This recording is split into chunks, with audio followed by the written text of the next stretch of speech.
a fines de diciembre concurrir a la comisión, ¿usted estaba de licencia y por eso no lo hizo? No, cuando los medios de prensa, a raíz de declaraciones de legisladores y legisladoras, señalaban que yo no había concurrido a la comisión, primero no estaba convocada, no había sido convocada, tal como un comunicado que cuelga en la página del MIDES aclara, no había sido convocada. La subsecretaria, profesora Ana Olivera, había venido conjuntamente con la delegación del INAU a la comisión.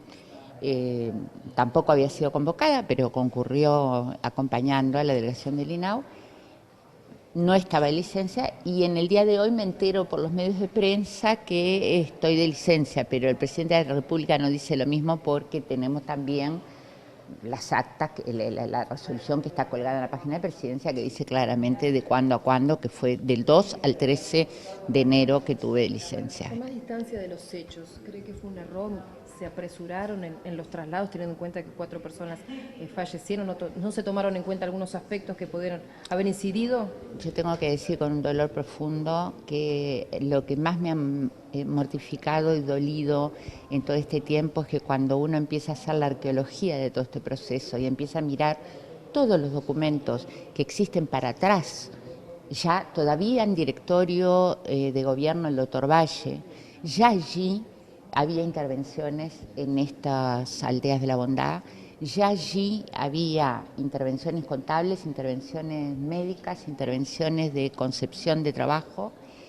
La primera etapa, en enero de 2005, todavía no había asumido un nuevo directorio del nuevo gobierno de Frente Amplio, ya hay una resolución del directorio, que en aquel momento estaba Graciela Rompán y Estela López, Repeto, donde se plantean las intervenciones a raíz de los problemas que estaban suscitados allí.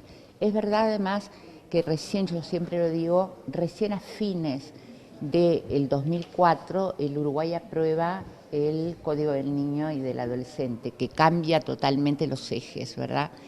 Y también tenemos, recién ahí empezamos a adherir a las convenciones vinculadas a los derechos de las personas con distintas discapacidades.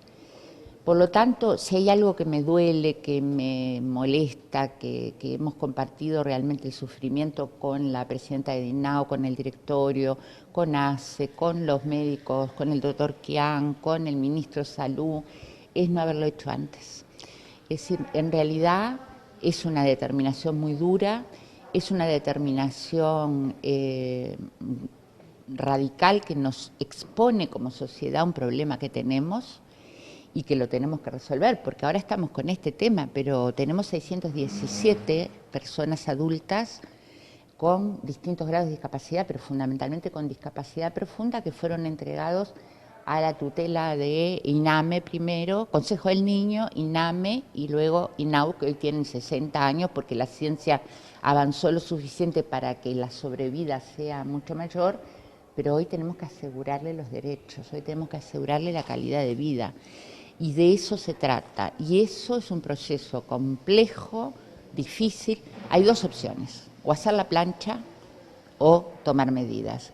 Decidimos tomar medidas y seguimos convencidos de tomar medidas con toda la tragedia que esto implicó, no porque no nos duela, no porque seamos insensibles, especialmente porque somos sensibles y porque creemos que son personas con derechos. Y hay otro paradigma hoy. No son siempre niños, no son enfermos alejados de la sociedad. Son personas con diferentes grados de discapacidad. Ministra, ¿cuál es la situación actual en la Aldea de la Bondad y qué es lo que se está planificando? Por la información que me ha brindado la presidenta del INAO, se sigue trabajando para continuar con los traslados. ¿La idea es que se traslade todas las personas que están allí?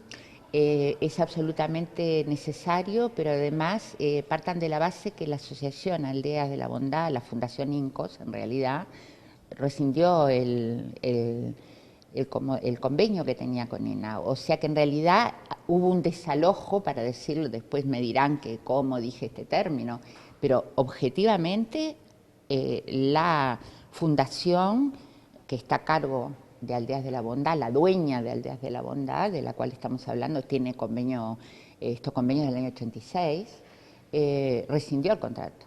Por lo tanto, había que sacarlos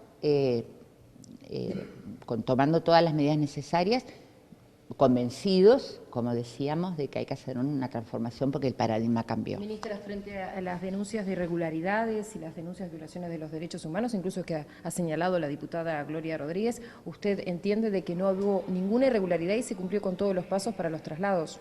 Sí, no solo lo digo yo, si ustedes leen con atención, y la diputada, como la diputada de Aguiluz, estuvieron presentes en la comisión todo el tiempo, si ustedes leen las actas, que son voluminosas, que son detalladas, las respuestas de los pedidos de informes que se le han hecho profusamente a la diputada por parte de INAU, tanto ACE como Ministerio de Salud, como Ministerio de Defensa, como INAU hicieron unas exhaustivas explicaciones, datos, incluso digo esto, se ha ido hacia atrás y seguimos yendo hacia atrás para ver toda la secuencia de lo que ha ido sucediendo en este caso y en otros, porque insistimos, hay otros casos donde se atiende de una manera diferente, donde no hay denuncias. Acá nosotros mismos nos encontramos con denuncias anteriores a esta etapa de gobierno,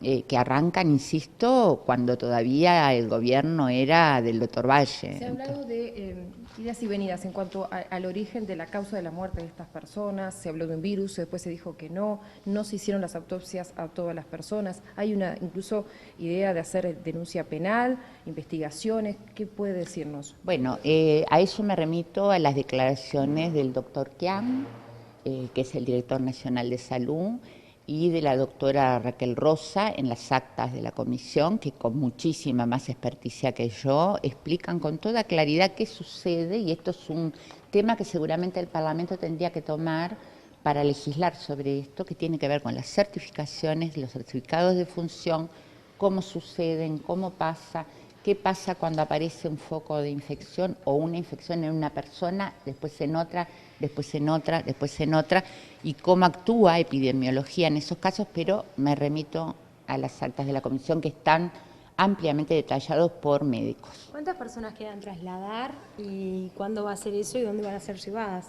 Bueno, se está trabajando con las distintas etapas, insisto, se está trabajando con quienes se presentaron, ganaron las licitaciones, y en eso está trabajando el directorio del INAU, naturalmente en conjunto en la interinstitucionalidad que corresponde con los distintos actores, efectores de salud, que no es INAU, un efector de salud, y con lo que tiene que ver con lo social. Muchas gracias. ¿Pero van a ser a Montevideo, dentro de la capital? ¿O van a ser de acuerdo a las licitaciones y las convocatorias que se fueron realizando de aquellas organizaciones que fueron ganando esas licitaciones. Eso es un proceso muy complejo, y además la capacitación, hay un trabajo muy interesante que se está haciendo para sobre la base de lo que decíamos, ¿verdad? Sobre la base de que tenemos distintos grados de discapacidad, discapacidad profunda, discapacidad más moderada y más leve.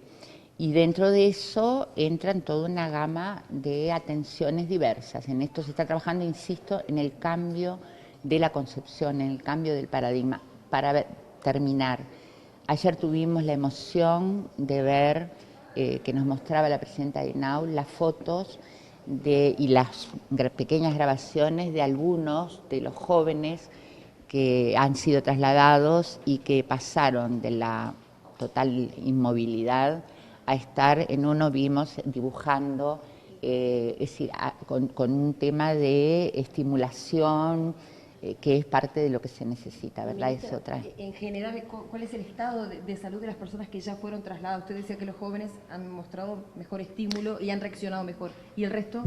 Bueno, se está trabajando, no hay razones para pensar desde nuestra parte, en el caso del MIDES, ¿verdad? Pero hay un seguimiento por parte del efector de salud muy importante.